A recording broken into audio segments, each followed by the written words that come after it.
Hey everyone, welcome to Patriot Soapbox, where I give you my commentary on the news of the day as reported by the Wall Street Journal. Let's get started, shall we?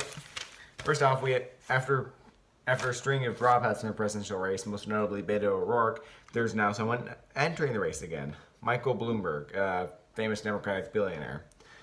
So, which is kind of odd because, for someone to jump in this late, I mean, in the past, presidential campaigns would just barely be starting now, but over time, presidential campaigns have started earlier and earlier and earlier. But given that the front runners are pretty much set, like it's going to be Joe Biden, Elizabeth Warren, or Bernie Sanders, pretty much.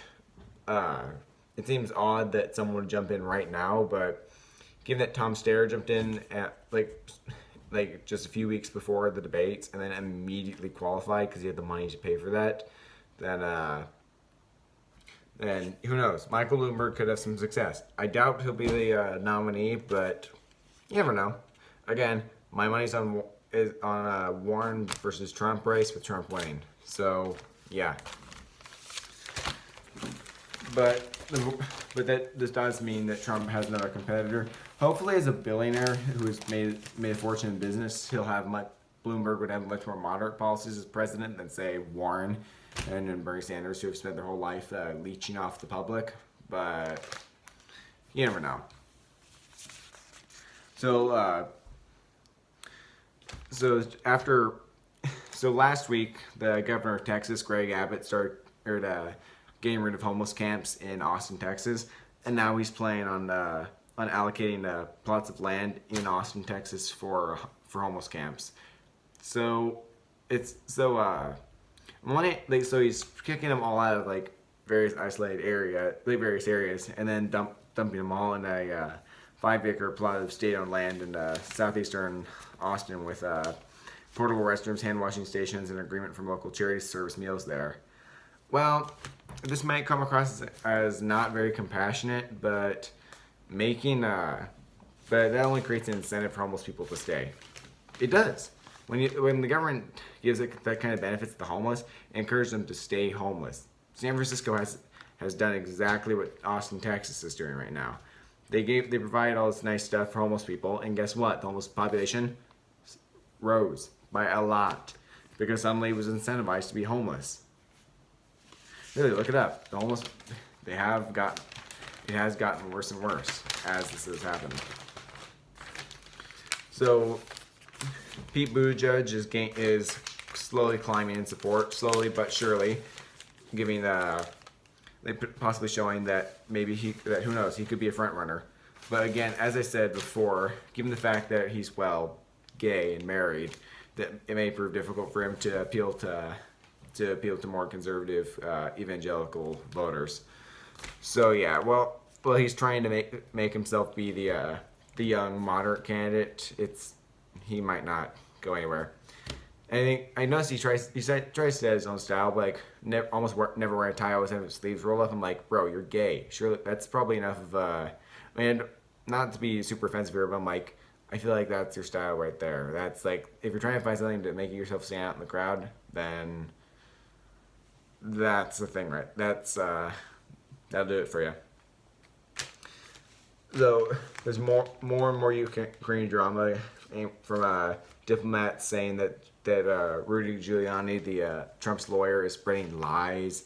More officials testifying. More excuses for Hunter Biden's business in the Ukraine. Yada yada yada. Different day, same stuff, right? Great Britain's about to have yet another election, even though they've already had at least 1 or 2 elections this year already. They have to have yet another to get Brexit pushed through. At this point, I think maybe they should just give up on Brexit. I mean, I'm all for nationalism as opposed to globalism, but I mean, first of all, if you look at the election map for the referendum on voting for Brexit, you'll see it was England and Wales predominantly that voted yes, and Scotland and Northern Ireland that voted no. So, and those two that voted no on Brexit have actually said before that if the UK actually leaves the EU, then they're going to leave the UK and rejoin the EU. So, I don't remember Scotland's rationale for that, but they've never really lived under British rule anyway. And Northern Ireland would do so because currently according to the rules of the European Union, the member states have open borders with each other, so you don't have to have a passport or a visa to cross the borders, even like for any reason. Like you could be traveling, you could be going into study, you could be going to work, whatever. You can cross the border freely. Whereas if Britain had suddenly just pulled out of the EU like it was supposed to on Halloween with no new trade deal negotiated, then that open border that Northern Ireland and Ireland have would suddenly become a hard border. Now that has ever since Ireland became independent from Great Britain in the early 1920s, that border's been a place of conflict that was sort of solved by the open border between Great Britain and Ireland. So if they exit without a deal, then there's a big problem. And actually, the whole what to do with Ireland debate is one of the main things that keeps stalling it, because no one can agree on how they should regard the Northern Ireland and Irish border. They could ask Ireland if they want to become a state, if they want to become part of the UK again. And who knows? Maybe the Irish would want to, join the UK. I mean, they were part of the UK for, what was it, like 300, 400 years maybe? So, I mean, they probably won't, but wouldn't hurt to ask. Maybe they could hold their own referendum and be like, who wants to rejoin the UK so we can solve the whole border issue and get Britain out? Because I know the UK is probably not going to want to give up Northern Ireland, so the reverse then would be for Ireland to give up independence. I mean, I'm not advocating an invasion of Ireland here, but let's be real. What if that kind of thing was the best way to solve the issue? You never know. So there's op-eds about the seeming success of the Democratic plan to do what the Republicans have done for so long, take over state legislatures. But I think what the media has missed is that out of 13 Senate races, the Republicans won 12. But guess what they're focusing on?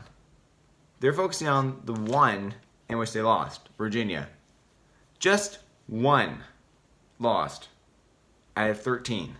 And that's what they're focusing on. They're not like, go Republicans. They won 12. They won control over 12 states. It's like, ha, suckers. We took Virginia. Stupid. They're only reporting one side as usual. So saying this is yes, as this op-ed says, it's their first success in their plan, but it's not like it's the dawn of a new era or anything like that. I mean, Republicans, like state legislatures, state politics is their thing. Liberals, national politics is their thing. And you can see why, because Republicans have a very decentralized approach to government, whereas liberals have a very much centralized, collectivized approach to government. So it makes sense that even if liberals dominate national politics, Republicans will almost always take state politics. I mean, for Democrats to have control over state politics, it has to be really a lot of control. Like California, New York, Massachusetts, all heavily liberal. That's the only way those Democrats stay in power. And there's one entitled Meritocracy's Waterloo. So meritocracy, rule by merit. So the most qualified are in charge, that kind of thing. But using meritocracy is sort of like an analogy for just generally making decisions on whether to pick someone, whether to hire people or whether to allow people into schools based on their character or their merit or their qualifications, that kind of thing. So this quote-unquote Waterloo would reference, obviously, the Battle of Waterloo, which was sort of Napoleon's last stand. And the last stand in this case is the proposal by the political left, especially in California, to get rid of the SAT and ACT. So the I think that standardized testing is not great because it doesn't really teach teachers how good someone. It doesn't inform them how good their students are doing in school. It informs them how well they can take a test, which is sometimes useful, but not a whole lot. I mean, it teaches them how to take a test, not how to do any sort of life skills. So on that grounds, I would say standardized testing could use a good deal of reform. But that's not what they care about. What they care about is apparently the SAT and ACT are racist. It's a test that is administered to students. Like every student has to take the SAT or ACT if they want to get to college. I mean, wait, I think there's like a couple of schools that don't care if you take those, but pretty much every college and university in America, like from the U.S. Naval Academy to Harvard to everything in between, to like even I think community colleges, you gotta show that you've done one of those two tests, or preferably both. I mean, I only did the SAT and I got into college, so yay me. But I could have done both, and that probably would have maybe looked even more of an attractive prospect for getting to school. But to call it racist? What? What? Okay, what isn't racist these days, okay? I think that's the real question here. We need to round up all the liberals and be like, all right, you're calling way too many things racist. Why don't you, here's the pen and paper. You write down all the things you think are racist, and we'll go through them and see if you're actually right. I want to do that. Let's gather all the liberals together in one place. You know, maybe after that, it'll be a perfect place to deport them all to Canada, because they said they're going to move to Canada if Trump won, and there's still plenty of liberals here. Although I think if that were true, then Massachusetts, where I live, would probably be like a wasteland, and like I'd be one of the few inhabitants left. Would be like, so I got an entire state to myself, and instead of going to school, because there's no longer any professors, I should probably work on trying to run an entire state when it's just me and a few other people, like probably a few thousand at most. So yeah, I want to do that. Let's get everyone together and let's get all the liberals together, or maybe even all the prominent liberals, and have them write a whole essay on what they think is, or just even a simple list on what they think is so racist about everything. Then finally, we have the article entitled "Universal Healthcare Makes Politics Sick," talking about how the bad sides of universal healthcare, because you know that's the big thing these days, Medicare for all. But first of all, like no amount of money is ever enough. Candidates can talk all they want about how their plans would either result in no change in cost for Americans on healthcare, or would lower it. No,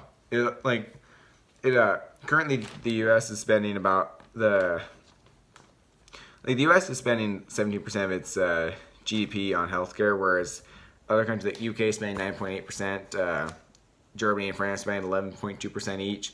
But while they're currently spending less on the GDP on healthcare, I mean America spends by far more than anybody, but that number is rising for those European countries. So while it's comparatively lower now, it could potentially get much bigger, because I mean they're always going to need more and more money, because the government is it's inherently wasteful. So the more government spends, the more waste there is. So yeah, they're gonna realize, oh hey, we have this X amount of billions of dollar hole that we need to fill. Well, even though we just raised spending, how are we gonna fix it? Raise taxes. Brilliant idea. Even though we just did that and it totally didn't work. And second, the second part is, when the government runs healthcare, every political question boils down to healthcare, which makes sense, because think about how quickly like budgetary issues tie into everything. Like when we talk about like we should fix even if you say let's talk about balancing the budget, literally every political issue can be thrown there, because it all ties back to how are we paying for this. No matter what your plan is, it always has to be, how are we going to pay? Just simple as that. So if you throw in healthcare into the mix as a government obligation, then even talking about something like saying we should raise the defense budget because there's this security crisis elsewhere in the world that's an issue to us, and we should go fix it. That's immediately going to bring up healthcare, because like, what about healthcare? We got to spend X amount of trillions on healthcare. We can't afford to spend another penny on the military. In fact, we should cut it back. So, or if you want to say let's fix the schools. What about healthcare? We can't take away money from healthcare. So you see how like when you make the government do like literally anything else, it sort of ends up being a poison, because not only does it seep more and more money away as spending grows due to fraud, waste, and greed, but it also like ends up becoming central to everything. It's kind of nuts, but yeah. Unfortunately, if you vote for a Democrat in 2020, I will actually be mad at you because congratulations, you have just increased our chances of getting socialized healthcare. Yay! Because I love it when the economy collapses and everyone loses their jobs and we all get put on a death panel, waiting for the doctors to see and the politicians to see, should you live or die? And you know what? Maybe they'll kill us off based on our political views. Maybe the reason why they want to control healthcare is sort of leverage so that we'll comply with their other stuff. Because like, hey, if you don't go along with this BS crazy plan, we're going to take away your health care.